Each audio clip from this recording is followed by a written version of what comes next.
Seanca konstituive e ndërprerë 3 herë brenda më pak se një jave, filloi sot me 40 minuta vonesë.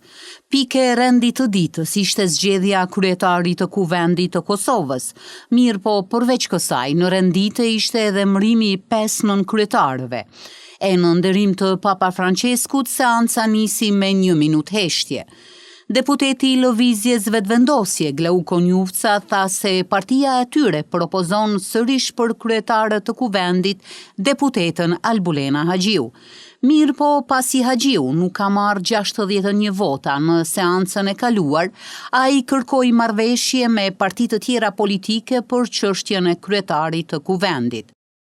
Lëvizja Vetëvendosje padyshim që e ka emrin e njëjtë, është zonja Albulena Haxhiu si e propozuar, por ne me qenë se e kemi po që të gjitha subjektet politike që dje janë prononcuar se do ta kishin qëndrimin e njëjtë, edhe në këtë seancë, mendoj që kjo situatë politike nuk mund zgjidhet përveçse me një marrëveshje politike. Pa krimin e një mazhorance këtu në kuvend për kryetarin e kuvendit nuk do të mund të themelohet vetë kuvendi.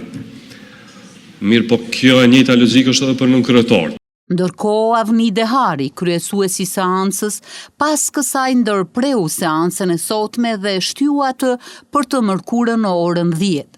E për ndonjë afat se brenda sa ditësh apo muajsh pas certifikimit të rezultatit të zgjedhjeve, apo pas betimit të deputetëve, duhet të konstituohet kuvendi, nuk e përcakton as Kushtetuta e Kosovës.